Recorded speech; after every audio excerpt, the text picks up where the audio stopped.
Bonjour Mélanie, Bonjour Vanessa. je suis ravie de t'accueillir dans ce nouvel épisode de podcast. On a travaillé ensemble, hein, tu as été une de mes clientes, tu as fait le programme Leader ambitieux et engagé qui a vocation à guider les personnes à créer une entreprise à impact positif. Et finalement, tu as décidé de ne pas te lancer dans l'entrepreneuriat. Donc, on va parler de ça, mais on va surtout parler de ton parcours de reconverti, de toutes les un peu péripéties ou de toutes ces choses un peu extraordinaires qui sont arrivées au cours de ton parcours. Voilà, ce qui est intéressant avec ton témoignage et ton parcours, c'est que en fait, on a vraiment une vision sur du long terme parce que avant de venir vers moi, tu avais déjà été dans un processus de transition professionnelle. Et donc, ça va être intéressant d'avoir justement eh bien, cette vision globale de ton parcours depuis les tout débuts. Donc, Mélanie, voilà, je te donne la parole. Euh, Partage-nous un petit peu ton parcours. Qu'est-ce qui fait qu'à un moment donné, tu as décidé de changer de voie professionnelle? Bien, oui, merci Vanessa, merci de m'accueillir dans ton podcast. Donc moi vraiment, c'était important pour moi de pouvoir témoigner que oui, même si parfois c'est long et qu'on n'a pas l'impression que la reconversion professionnelle, elle peut aboutir ou qu'elle va aboutir parce que ça se fait pas en 2 mois, ça peut fonctionner quand même, ça peut marcher parce qu'il faut garder une vision de long terme. Et en effet, si on remonte les faits, donc nous sommes en septembre 2024 et ma reconversion professionnelle aboutit réellement cette semaine, vraiment concrètement, de façon concrète, parce que j'ai démissionné de mon ancienne entreprise et j'ai terminé mon poste la semaine dernière et je empoche dans ma nouvelle mission la semaine prochaine. Donc voilà, je suis vraiment en charnière actuellement. Nous sommes en septembre 2024 donc et le point de départ de ma reconversion professionnelle, moi je la situe au 1er avril 2021. C'est pas une blague, mais c'était ce jour-là où je suis arrivée un matin au boulot et j'ai complètement craqué. Euh, j'ai été en burn-out, vraiment très grave. Enfin voilà, j'ai été malade, j'ai fait une dépression, je peux le reconnaître. Donc ce point de départ où le corps te lâche complètement et te signale que bah, tout ce que t'as pas entendu avant, il te le met en pleine face. C'est en effet un point de départ de réflexion, de mise en mouvement vers autre chose. Alors bien sûr, ça se fait pas en un jour. C'est pas quand on est au fond du trou, qu'on ne sait même plus ouvrir une boîte mail, qu'on ne sait plus répondre au téléphone, qu'on est capable de se mettre en marche de reconversion professionnelle. Il faut d'abord se soigner, faire appel à des professionnels et se faire accompagner pour ça, pour la partie psy. Mais ensuite, j'ai quand même relativement rapidement pris le dessus, entre guillemets, puisque même en étant en arrêt maladie, j'ai eu la chance de pouvoir quand même commencer un bilan de compétences à partir de décembre 2022, donc environ 8 9 mois après le début de mon burn-out. Ce bilan de compétences, ça a été un très bon accompagnement. J'ai eu la chance d'avoir un très bon accompagnement en local, en physique, pas en visio. Euh, à l'issue de ce bilan de compétences, printemps 2022, j'ai pu commencer un dossier pour demander une année de congé de formation. Congé de formation qu'on appelait avant Fongecif, qui s'appelle maintenant Transition Pro. Donc ces dossiers, faut vraiment, enfin, faut les pousser, faut les tenter, faut les essayer quand il y a une volonté, parce que la formation, ça aide vraiment à reprendre pied.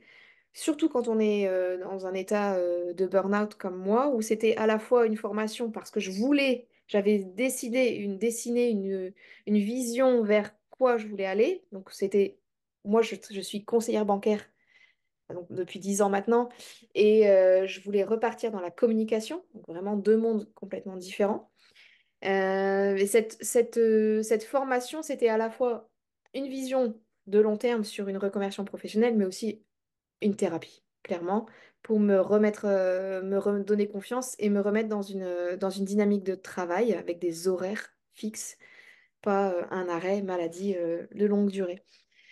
Donc j'ai réussi à avoir cette prise en charge de transition pro qui, quand même, enfin, faut le reconnaître, hein, l'État nous paye la formation Mm. et nous paye notre salaire pendant le temps de la formation. Là, j'étais en transition pro à temps plein. Donc, à partir de septembre 2022 jusqu'à août 2023, j'étais pris en charge l'intégralité de mon salaire euh, pour suivre cette formation. Et je reconnais que c'est quand même bah, une chance. Ouais. À l'issue de cette formation, donc, j'ai obtenu un bachelor en communication, donc, de toute façon accéléré hein, sur un an, mais c'était assez intense.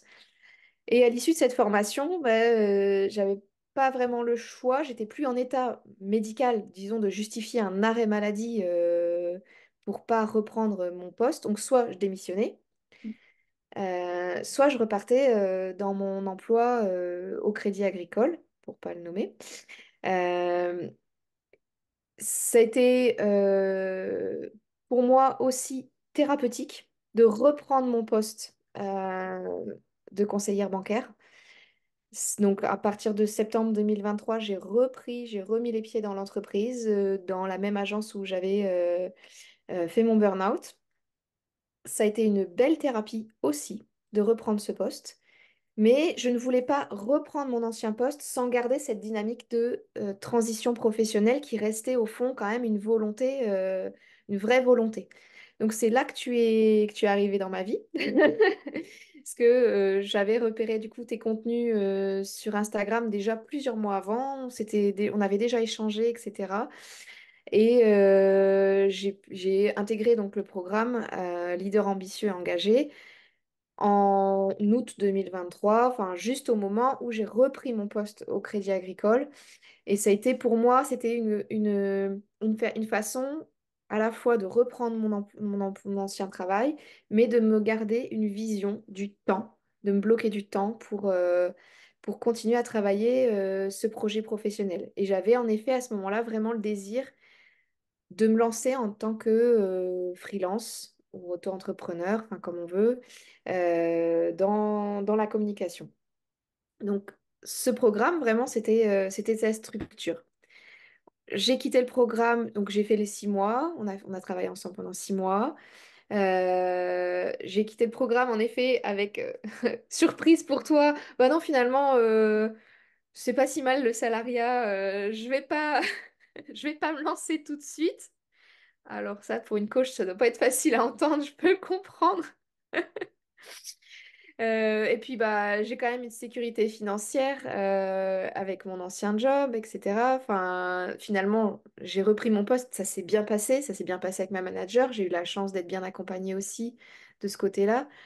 Donc j'étais plus en mode, ouais, j'ai bien travaillé, j'ai bien réfléchi sur moi, le programme m'a aidé, mais je mets en pause pour l'instant, en tout cas le fait de partir en tant que freelance. Faut préciser que je suis maman solo aussi de 3 enfants, donc c'était pas possible pour moi financièrement de me donner ce stress.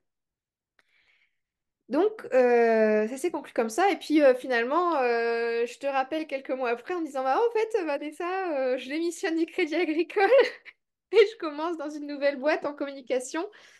Euh, et là, surprise. Donc oui, en fait, les choses aboutissent quand on les veut vraiment. Parfois, il faut pousser, parfois, il faut forcer un peu le destin. Parfois, on a des coups de pied aussi au derrière. Mais ouais, voilà, je peux témoigner que faut garder le cap. Oui, donc effectivement, on voit bien que dans ton parcours, ça a été long, qu'il a fallu voilà, se former, que la réalité du terrain fait que oui, maman solo, donc quand même à un moment donné obligée de reprendre son emploi. Et ce qui est intéressant, c'est que tu t'es dit, OK, je vais reprendre mon emploi, mais je ne perds pas de vue que pendant plus d'un an, en fait, hein, j'ai été formée pour occuper de nouvelles fonctions et que j'ai un projet en tête qui est d'être freelance dans le domaine de la communication. Donc d'un côté, je reprends mon poste, mais j'ai vraiment besoin de sentir que c'est quelque chose de transitoire. Et du coup, à côté, tu as rejoint Leader ambitieux et engagé pour finalement voilà, comprendre ce que ça impliquait d'entreprendre, parce que même si on est freelance, ben, à un moment donné, on a aussi besoin de faire du marketing, de prospecter, de vendre, de trouver son positionnement. Donc tu t'es dit, j'ai besoin de construire les fondations pour pouvoir me lancer. Et effectivement, à la fin du programme, mais ça, c'est ton choix. Et en tant que coach, on ne peut pas non plus aller au-delà de ce que la personne a envie de faire. Et c'était pas ma posture que de te dire, ah, c'est dommage. Non. En fait, ce qui s'est passé, c'est qu'à un moment donné, il y a certainement des peurs qui sont montées. Il y a peut-être aussi, souvent, c'est quelque chose qui est très présent chez les femmes, c'est que souvent, on a tendance à se dévaloriser ou à se dire je ne suis pas capable. Et puis, il y avait peut-être aussi un désir juste euh, de, d'être aligné aussi. Et on n'a pas tous vocation à devenir entrepreneur et indépendant. Il y a des personnes qui ont vraiment plus vocation à être dans un environnement entouré de personnes, de travailler en équipe. Ou, voilà. Donc, il y a peut-être eu chez toi, et pour l'instant, on n'a pas la réponse.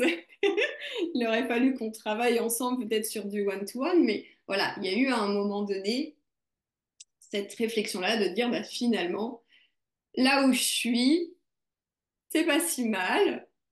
Et puis finalement, ça n'a pas duré très longtemps parce que tu Non, t'es non. dit que je n'en peux plus. Euh, alors, on va revenir un petit peu sur l'accompagnement leader ambitieux et engagé. Du coup, Mélanie, déjà, qu'est-ce qui t'a donné envie de rejoindre ce programme? Alors, vraiment, c'est la façon dont tu as abordé les choses sur les réseaux, sur ton blog, etc. De cette notion, tu accompagnes principalement, enfin, tu accompagnes que des femmes en fait, et ce côté, euh, vous avez quelque chose à apporter au monde. C'était cette vision que je trouvais très positive et belle. Et puis, de toute façon, vraiment intrinsèquement, moi, personnellement, c'était je ne peux pas retourner et et reprendre mon job sans garder un fil rouge qui m'accompagne dans cette transition. Parce que sinon, bah, c'est tout. La routine va prendre le dessus, les habitudes, euh, tout ça, tout ce qui fait que bah, on reste dans enfin, la plupart du temps, les gens restent Oui. clairement, statistiquement. Les gens ne partent pas si facilement que ça de leur boulot, même s'ils le détestent. Et je voulais pas retomber dans ce travers-là. Et ayant été du coup habituée à un accompagnement ben, psychologique, l'accompagnement avec le bilan de compétences, etc., j'en ai compris les fruits. C'est pas juste de l'argent qu'on jette par les fenêtres, c'est vraiment un cadeau qu'on se fait à soi-même. Donc, le... voilà, il fallait que je trouve quelqu'un qui soit aligné avec ma façon de voir les choses et qui puisse faire ce fil rouge. Donc, tu as été clairement cette personne et ton programme l'était. En plus, dans ton programme, enfin, si je reprends un peu ce qui m'a apporté vraiment dans sa globalité, il y a vraiment plein de choses. C'est très riche. Ta façon d'aborder les choses est vraiment pluridisciplinaire. Et ça, je reconnais que ça m'a apporté beaucoup.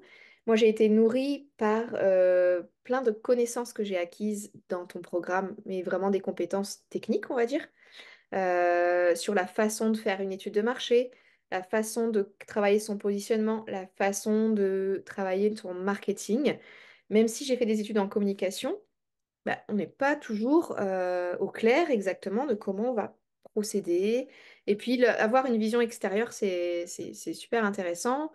Et il y a plein de choses aussi que tu m'as, des tips ou des choses peut-être qui paraissent simples, mais des outils que j'ai pu glaner dans ton programme qui m'ont vraiment apporté et en plus de ce que j'avais déjà comme base de compétences et de connaissances. Donc là, j'ai appris beaucoup. J'ai aussi, enfin, grâce aux outils de développement personnel que tu utilises dans ton programme, pu accentuer encore, aller encore plus loin dans la réflexion sur moi-même. Parce que le travail dans un bilan de compétences, le travail vraiment de la réflexion sur soi, il est au début, mais il est assez superficiel quand même. Là, j'ai trouvé qu'on allait beaucoup plus loin, et notamment avec l'outil de l'Ikigai que j'ai beaucoup, beaucoup apprécié, où on travaille vraiment sur sa mission de vie, sur voilà, ce qu'on a envie d'apporter au monde, sur son big why. Et ça, enfin, j'ai beaucoup, beaucoup aimé ça. Ça pose... enfin, on se rend compte qu'on a toujours des questions à se poser et on n'a pas toujours les réponses. Et en plus, on peut se reposer ces mêmes questions dans quelques années, ce ne sera pas les mêmes réponses. Donc ça, c'est intéressant aussi. C'est réutilisable. C'est pas du consommable en une seule fois. Euh, En plus de ces outils vraiment de réflexion sur soi, il y a aussi plein d'outils de développement personnel que tu utilises qui m'ont amené vers un autre univers aussi sur les notions d'énergie, le FT, la question sur le design humain. Enfin, ces choses-là, ça m'a ouvert aussi une autre porte et une ouverture vers d'autres domaines, en fait, et maintenant, je suis beaucoup plus ouverte à plein de domaines extérieurs enfin, voilà, qui nous apportent aussi du bien-être dans notre quotidien et qui nous aident à nous aligner. Donc ça, c'était aussi voilà, une composante de ton programme que je trouve, je pense, assez inédite. Et dont j'ai beaucoup apprécié l'ensemble, en fait. Oui, parce que ce qui est important pour moi, et je pars aussi bien évidemment de mon expérience, je m'appuie aussi sur des entrepreneurs avec qui j'ai pu évoluer hein, dans le cadre d'autres programmes, parce que moi aussi je me fais régulièrement accompagner, donc je suis amenée à rencontrer, à observer d'autres entrepreneurs. Et c'est vrai que plus on se connaît, plus on est connecté à ce qui vibre à l'intérieur de nous.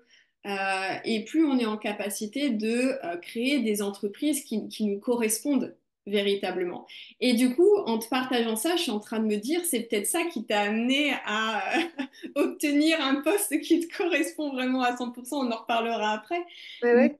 Effectivement, pour moi, c'est important de faire ce travail-là et on fait ce travail-là, oui, en se posant de vraies questions et en accédant à des outils qui nous permettent de mettre des mots sur des mots parce que des fois, on peut avoir conscience de nos modes de fonctionnement. Mais par rapport au reste du monde, on peut avoir l'impression qu'on est à contre-courant ou qu'on ne fonctionne pas comme les autres, alors qu'en fait, c'est totalement inné et c'est OK. Donc ces outils sont intéressants parce que juste parfois, ils viennent mettre des mots sur des mots et nous conforter dans certains ressentis. Mm. Et puis, bien évidemment, quand on passe de salarié à entrepreneur, bah oui, on est challengé, bien évidemment. Donc, on a besoin d'apprendre à gérer nos émotions, on a besoin d'identifier nos croyances limitantes, de savoir comment faire pour les déconstruire et comment faire pour construire de nouvelles croyances. Alors, c'était une partie du programme, parce que l'objectif du programme, c'était quand même d'apporter des fondations pour un modèle d'affaires qui tienne la route. Mais ce qui est intéressant dans ton partage, c'est qu'en fait, ces outils-là, aujourd'hui, bah, tu les utilises encore, alors que ça fait plusieurs mois que tu as quitté le Tout à fait. programme. Ouais, ouais. Oui, c'est sûr. C'est alors bien sûr la partie technique, puisque j'ai choisi finalement de ne pas monter mon entreprise, enfin, je l'ai acquise. Je sais que je peux y revenir, que il y a voilà, j'ai des notes, etc. J'ai des informations, j'ai une structure dans la tête sur comment je veux faire si je veux me lancer. Et cette partie-là, elle est aussi très importante et intéressante, et je suis contente de l'avoir fait. Mais toute la partie vraiment connaissance de soi et outils enfin, ça sert au quotidien. C'est pas limité au domaine professionnel. C'est intéressant, par contre, justement, d'avoir cette vision de, bah, on fait pas du développement personnel que pour gérer ses émotions face à son conjoint, face à ses enfants, etc. C'est aussi, ça sert aussi pour s'ancrer professionnellement. Ouais. Et en effet, et mieux se connaître, quoi. Mm.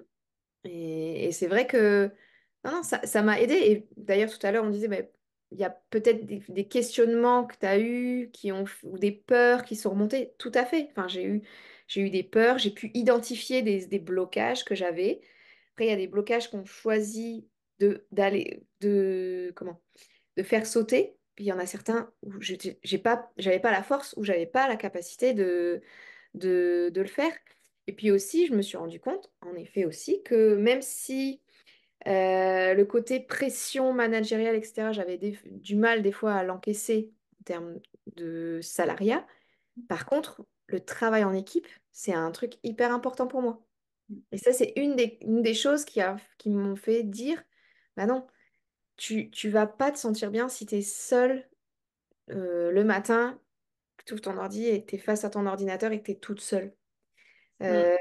C'est encore un truc que je peux pas, voilà, je peux pas passer au-delà de ça. Et donc, Ouais, c'est j'avais intéressant. besoin de trouver un milieu, une équipe que j'intègre. Ouais, l'environnement de travail, il est crucial dans une réflexion lorsque justement Ouais.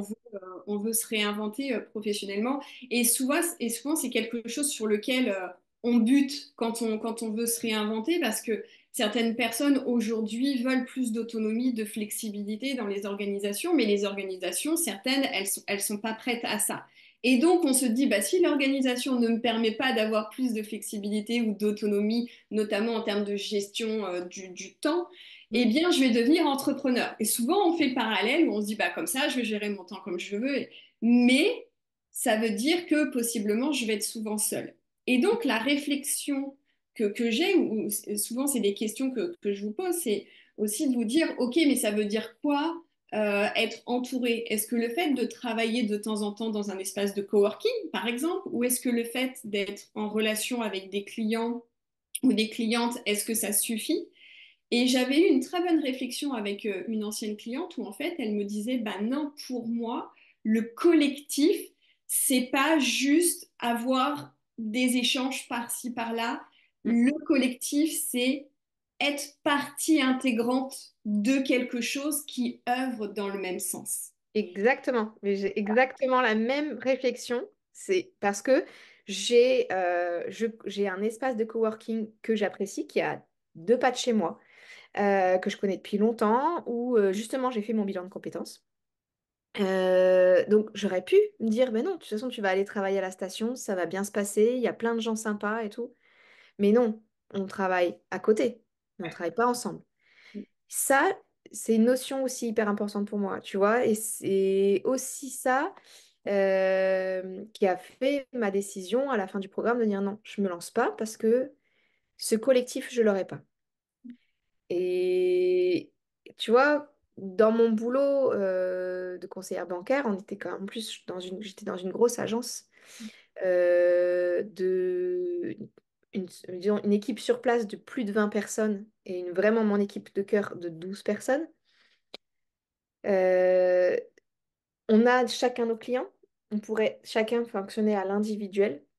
On n'a pas besoin d'échanger normalement sur nos cas, etc., sur nos problèmes, mais c'est quelque chose qui, moi, était hyper important. Et de se nourrir de autres, de la façon dont les autres travaillent, voilà, enfin, de me dire, je vais être face à un client, et si j'ai un problème avec lui, j'aurai personne avec qui je pourrais dialoguer Ça. pour échanger et aller au-delà de ce problème que j'ai ou j'arrive pas à trouver la solution ou je bute sur tel ou tel truc. Donc, ouais, ça fait partie de ma réflexion en effet.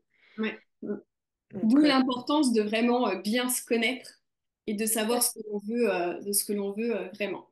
Donc du coup, Mélanie, tu as fini le programme Leader ambitieux et engagé en disant, bah finalement, Vanessa, c'était sympa, mais pour l'instant, je ne vais pas me lancer dans l'entrepreneuriat et ça s'entend, tu vois, il y a pas de jugement et c'est totalement OK.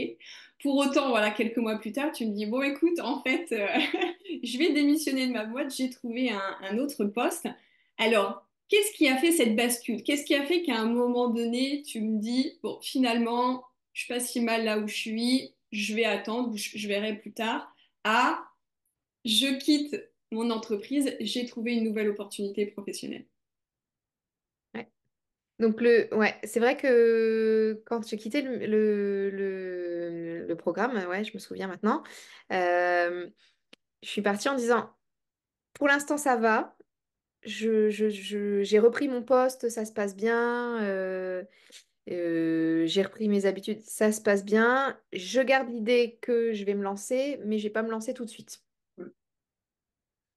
À quel moment j'aurais eu le déclic et la force de dire merci tout le monde, au revoir et je repars à zéro? Je crois que c'était un peu quand même une façon de dire je le ferai jamais, quoi. Ouais. Souvent, c'est ça. Faut être honnête. L'expérience, souvent, c'est ça. Faut être honnête, je sais pas quel truc d'un seul coup serait tombé du ciel et aurait fait que j'aurais pu me lancer 6 mois, un an après. Mais voilà, en tout cas, je le sentais pas. Donc, c'est comme ça qu'on a conclu, la chose. Mais j'étais en tout cas contente de tout ce que le programme m'avait apporté et d'avoir en effet réfléchi sur plein de choses. Et puis, bah, je sais je crois même pas un mois après, je suis rentrée un soir du boulot où ça s'était pas bien passé, où j'en avais marre, voilà, mais plutôt que de me dire, bon, c'est tout, je vais prendre des vacances et puis ça ira mieux après. Surtout que j'avais des vacances prévues très peu de temps après. Non, je suis rentrée du travail, je me suis dit, c'est tout. Tu arrêtes de tourner en rond et de dire, tu vas rester là et ça va bien se passer. J'ai rouvert mon ordinateur, j'ai refait mon CV, j'ai regardé ce qui se passait un petit peu dans mon secteur. J'ai choisi 3 annonces et j'ai envoyé ma candidature. Voilà. Après ça, je suis partie en vacances. Peu de temps après, à l'étranger, pendant 15 jours, coupée du monde, pas de réseau, rien du tout. J'avais presque oublié que j'avais envoyé des CV. Et donc, en revenant de vacances, bah, j'avais en fait un message sur mon répondeur d'une des entreprises. Bah, j'ai eu deux entretiens, enfin, sur 3 candidatures, j'ai eu 2 entretiens. Et donc, cette entreprise, en fait, avait laissé un message sur mon répondeur, tout simplement. Je me suis dit, oh punaise, plus d'une semaine après, c'est mort, ils vont plus jamais, ils ont déjà trouvé. Mais non, ils n'avaient pas trouvé, ils attendaient que je les rappelle. Donc, j'ai rappelé, il y a eu un premier entretien. Et en effet, sur le poste au départ, le poste sur lequel j'avais candidaté, le point qui m'intéressait surtout, c'est que c'était une entreprise à visée internationale, qui avait des clients à l'international. Et moi, j'ai un parcours international aussi, je suis bilingue anglais. Et c'était là-dessus que ça matchait. Mais par contre, c'était un poste relativement simple de standard, d'accueil, etc. Mais il fallait être bilingue anglais absolument pour aussi aider les différents services techniques sur de l'appui avec les clients et les fournisseurs. Mais donc, au cours de l'entretien, j'ai été reçue par la responsable RH et puis le patron de l'entreprise, que c'est une PME, une grosse PME, mais c'est quand même une PME, donc le patron s'investit quand même à recevoir les candidats, ce qui était quand même, c'est pas toujours le cas. C'est pas toujours le cas. Et, euh, et au cours de l'entretien, il me dit, ouais, enfin, peut-être, enfin, on sait que vous allez savoir faire, que c'est très bien, mais par rapport à ce que vous faites aujourd'hui, il y a quand même beaucoup moins de responsabilités, vous allez peut-être vous ennuyer, etc. Je dis oui, en effet. Enfin, moi, ça m'intéresse de travailler chez vous, parce que je connaissais l'entreprise hein, de réputation. Ça m'intéresse d'arriver chez vous, de quitter le domaine bancaire pour aller vraiment sur autre chose. Là, c'est un domaine industriel, d'industrie lourde en plus, donc rien à voir. Et c'était un choix personnel aussi pareil, dans la découverte personnelle de moi, je me suis rendu compte que bah non, je voulais, si, tant qu'à quitter la banque, je voulais pas rester dans le domaine banque, assurance, finance, service. Il fallait que je fasse autre chose. Et je voulais quelque chose de concret avec voilà, des moteurs, du diesel, un truc qui, tu vois, qui roule, quoi. Donc voilà, donc j'avais cette vision déjà et je lui dis non, moi ça m'intéresse de venir travailler chez vous. En effet, le poste de standard, ça va pas me motiver pendant des années, mais il y a peut-être des choses qu'on peut travailler ensemble, d'autres. Et donc en expliquant mon parcours, ma transition professionnelle, mon parcours sur la communication et en distillant aussi quelques informations ouais, j'ai repéré ça sur la façon de communiquer, etc. au cours de l'entretien. bah, le patron a dit, écoutez, on va se revoir, je vais travailler à vous proposer une mission qui soit un peu hybride avec ce qu'on a besoin vraiment sur la partie accueil, la partie bilingue, et de créer en même temps à côté, grâce à vos compétences, à créer un vrai service communication pour l'entreprise. Donc voilà, enfin, comme quoi, tu vois, je vais pas créer une entreprise, mais je vais créer un service au final. Et c'est, enfin, moi, c'était assez fou de me rendre compte que bah, quand tu as une vision de ce que tu veux faire, que tu t'es tellement posé des questions, que tu as tellement travaillé sur toi, que tu sais ce que tu peux apporter à, à l'extérieur, bah, au final, le sillon, il se creuse de lui-même. C'est-à-dire que bah, en face, ça répond. Ah ouais, bah, en fait, on va faire on va faire la moitié du chemin, quoi. Enfin, nous aussi, on a ce besoin-là. Vous avez ces compétences, vous avez cette envie. On sent que vous avez capacité à nous apporter quelque chose. Bah, allons-y. Et donc, il a réécrit le poste pour me faire une offre qui me convienne. Et il a aussi euh, fait un gros effort financier pour s'aligner sur ce que je gagnais aujourd'hui. Donc, enfin, ouais, c'est assez fou quand même quand je le visualise et quand je me rends compte du parcours et de tout ce que j'ai fait avant pour arriver là. C'est, voilà. Et donc, je suis très reconnaissante. Je suis aussi très fière de moi, Ouais. clairement, je peux Mm. le dire, d'avoir tenu bon, de m'être investie sur le bilan de compétences, la formation, le coaching indépendant, enfin, tout ça, ça tombe pas du ciel. C'est pour ça que je dis aussi, dans mon témoignage, c'est oui, si vous voulez le faire, vous pouvez le faire. Tout est possible. Sachant que moi, en même temps que j'ai traversé tout ça, j'ai du coup remonté d'une dépression lourde, divorcé, voilà, déménager avec mes trois enfants, réinstaller les choses. Enfin, tout est possible. Mais il faut vraiment garder cette vision et se donner les moyens pour. Et trouver les bonnes personnes pour vous accompagner et ne pas complètement lâcher l'affaire. Si on retombe dans le train-train quotidien, il ne se passera pas grand-chose. Sans action, rien ne change. Ouais, et ce qui est intéressant, c'est l'audace aussi. Moi, je trouve que tu as fait preuve, Mélanie, de beaucoup d'audace et de courage. Notamment, tu me partageais en off que tu t'étais quand même renseigné sur l'entreprise avant, sur la partie communication, et c'est là où tu t'es rendu compte il y avait des choses, en fait, il y avait matière à apporter justement une amélioration et que tout ça, ça pouvait jouer aussi sur l'image de marque de l'entreprise. Et donc, tu es arrivé avec ça aussi en entretien. Tu vois, tu as Arriver avec des billes. Ouais. repris le contrôle de ta carrière de A à Z, où tu as dit, OK, là, je postule, mais qui sait, peut-être que. Et des histoires comme ça de choses qui s'alignent avec des trucs qui arrivent d'une façon miraculeuse, mais j'en ai, j'en ai des tas. Et ça me fait toujours beaucoup rire lorsque vous me partagez ce genre de choses, parce que je me dis, mais c'est vrai quand même, des fois, il se passe des choses, c'est fou. Mais comme tu le dis, toi, tu as été actrice. Ah oui. Mais je reconnais, il peut y avoir des coups de bol. Il y a des coups de chance. Il y a des trucs. Enfin, comment à un moment, pourquoi j'ai croisé un post voilà, sur le fil Instagram de toi qui fait que, ah bah tiens, ça me parle. Bah, c'est un petit peu un hasard quand même. Euh, Comment voilà, je rentre un soir, j'en peux plus, et c'est là, à ce moment-là, qu'il y a cette annonce pour cette entreprise qui me correspond pas beaucoup, clairement. À part que j'ai la chance qu'elle soit à côté de chez moi et qu'il y avait ce côté, cette dimension internationale et que c'était dans l'industrie. Il n'y avait pas tous les paramètres quand même. Et puis j'aurais pu me dire, euh, encore une fois, syndrome de l'imposteur, bah, de toute façon, ils veulent une jeune. Enfin, syndrome de l'imposteur inversé, tu vois. Enfin, ok, le salaire, il est vraiment trop faible par rapport à ce que je gagne. Euh, je vais pas aller me mettre au standard téléphonique. ah non, c'est pas pour moi. Enfin, ils vont mettre ma candidature sur le panier parce qu'ils vont se dire, attends, c'est bon, elle a 15 ans d'expérience professionnelle, elle a plein de diplômes, j'ai un bac plus 5, qu'est-ce qu'elle va venir faire là?